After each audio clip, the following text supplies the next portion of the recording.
Welcome back, marriage and kinship students. Today we're going to be talking about Gail Rubin's The Traffic in Women, which is a delightful response to Levi-Strauss's ideas about kinship, as well as Freud's ideas about the development of gender roles.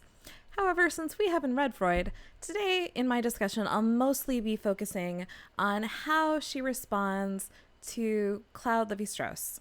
So, if you remember, according to Levi-Strauss, the incest prohibition is really important because it's the point where nature turns into culture. And that means that it's not important which relationships are prohibited. It's the fact that some relationships are prohibited, and it's a universal rule. Incest prohibitions then lead to exogamy, specifically marriage outside the family group. And therefore, for Levi-Strauss, the foundation of kinship is the alliances between families created by exogamous marriage. Marriage is also conceptualized as a kind of gift exchange in which women are the ultimate but not the only gift exchanged between families. But why should we talk of trading women? Assuming for the moment, like Levi-Strauss, that we are dealing with heterosexual pairings, doesn't it make equal sense to talk about trading men?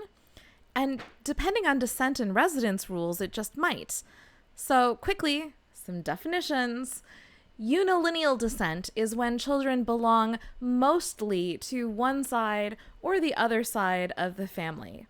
There are obviously two kinds. There's patrilineal descent, where a child that is born and belongs to the same lineage or clan or family group as their father and father's father and father's father's father, etc.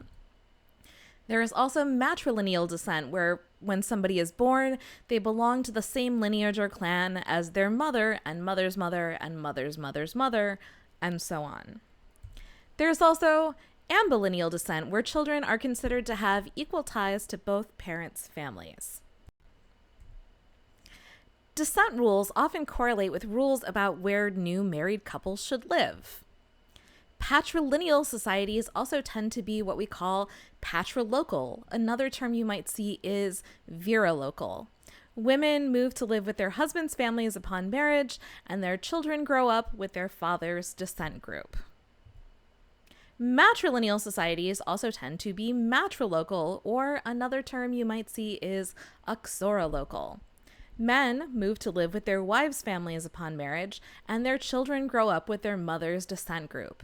In both cases, this makes sense because you have children growing up with the descent group that they're also part of, and away from their other relatives on the other side of the family who are part of a different descent group.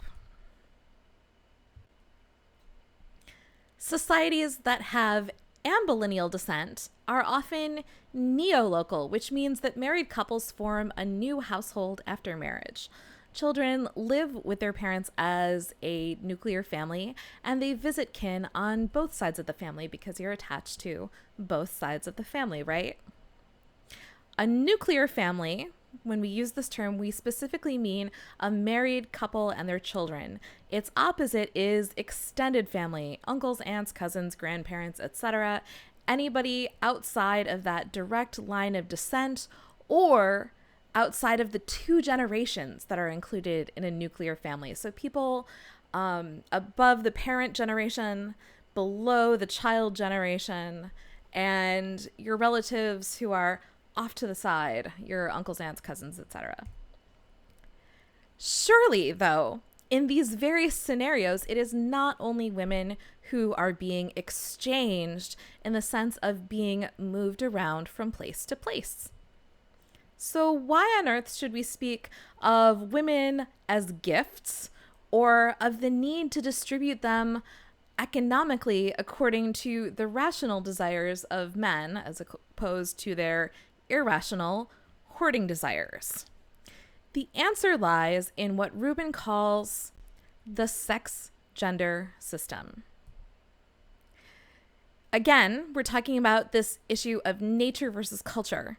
Humans have lots of biological needs, but the way we satisfy these needs is often culturally determined. So we have, generally speaking, a biological need to have sex and to procreate, but the way we satisfy these needs is culturally shaped by our sex gender systems. You can also think of eating and sleeping as examples that might help you understand this. So let's look at food. Consider the existence of systems like halal or kosher. Even people who don't follow halal or kosher eating still probably have a conception of animals that you can or can't eat. Anybody eating cats out there? Probably you don't think you can eat cats, right? But that's not universally true. There are practices for cooking versus eating things raw. I don't know how many of you like raw things. I can tell you, as a child in the 90s, when sushi first became popular, there were so many people who were grossed out by the idea of raw fish. So grossed out because, oh my God, why would you eat that? How could you eat that? Isn't that dangerous? Isn't that gross? And now sushi is totally normal. In part because even a lot of raw food has still been shaped by human intervention. It has been foraged, chopped, arranged nicely on plates. I'm a big fan of those raw food date and nut bars, and there is very little that's actually like raw or natural about those. They're delicious, but you know, I think raw is maybe not quite the right word. So with this in mind, let us think explicitly about the sex gender system. Rubin suggests that we can ask a similar question. We can ask what counts as food, what are the appropriate ways to eat. We can also ask what counts as sex. Who are you allowed to have sex with and who not? What activities count as sex and what don't? And she sort of summarizes the sex gender system very briefly by describing it as a set of arrangements by which the biological or raw material of human sex and procreation is shaped by human social intervention and satisfied in a conventional manner, no matter how bizarre some of the conventions may be or may seem to us. And Rubin argues that kinship systems are one of the major engines for organizing all of this. So we speak of the traffic in women not because it's women that are being moved around factually, but because of the patriarchal sex gender system that we ourselves are embedded in. Women are oppressed specifically through exchange. Because I'm not going to read this whole quote. It's really long. You can pause the video and read it yourself. The exchange creates relationships between men. The exchange is between the men who transfer the woman. And the exchange is what creates social relationships. So to talk about exchanging women is to discuss men as being full social actors who participate in social relationships with each other, and women as non-agentive people who don't have power and who don't get any of the benefits of being part of a society. In a way, they're not part of society. The traffic in women is also uniquely about women. Rubin notes that men can be trafficked too, but usually only after some catastrophe has happened to them and they've been enslaved. By contrast, all women can be trafficked, and only because they are women, not because of any particular characteristic or because of any particular status. Simply being a woman in and of itself is a catastrophic social status. So Rubin concludes that in this sense, the exchange of women is a profound perception of a system in which women do not have full rights to themselves. So let's talk about the gender part of the sex gender system. The traffic in women is the foundation upon which marriage, conceived of as basically heterosexual, rests. But before we can have this traffic in women, we have to have the division of people into different genders. Rubin defines gender as a socially imposed division of the sexes. This division is enforced and performed by basically everyone all the time by behaving in ways that are appropriate to their assigned gender category. Okay, moving on. Let's look at the sex part of the sex gender system. We have incest prohibitions and rules of exogamy that determine who you should direct your sexy feelings at. You can't feel sexy feelings for just anyone. You are supposed to feel them for a delimited group of people. This is both, in a traditional sense, much more specific and much more complicated than the current terms heterosexual or homosexual. It's not just that you are supposed to desire somebody of the opposite gender, but rather, in some cases where, for example, you're supposed to marry your cousin, you're not supposed to be heterosexual, you're supposed to be cousin sexual. Female sexuality is typically constrained. Ideally, women are docile enough or malleable enough to be aimed at their promised partners, men's less so. And it's also important to notice that women, men, wife, and husband are socially determined categories and roles, and biology does not strictly determine who inhabits them.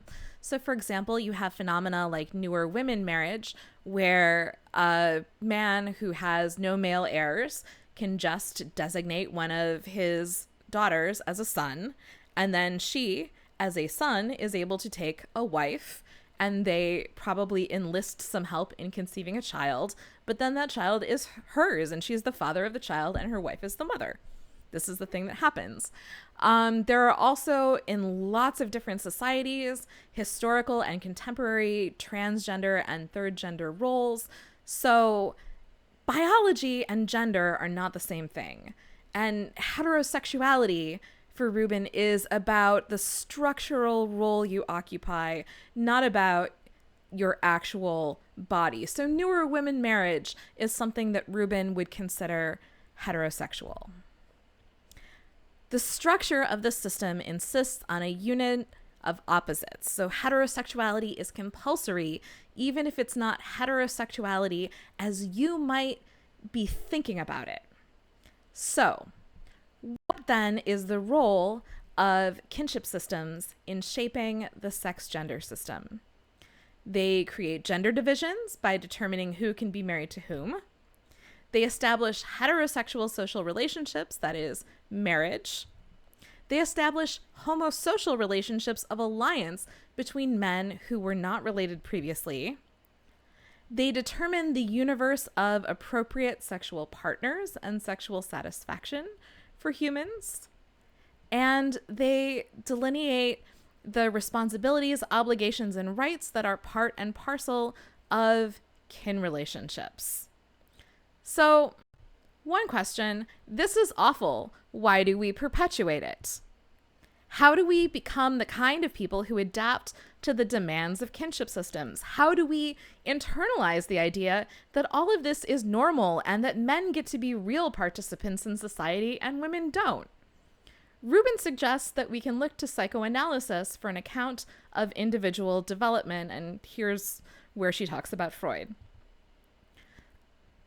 But she notes that just as social forms of labor demand certain kinds of personality who can time their work according to a clock, the social forms of sex and gender demand certain kinds of people. So the question I want to leave you with is, how might we imagine something different? According to Rubin, is a different kind of sex gender system possible? What do you think? The sex gender system will always be a cultural product, and there will probably always be a sex gender system of some kind. But is there any reason it can't be a more equitable one? And are things possibly already changing? Thank you so much for your attention, and I will see you virtually next time.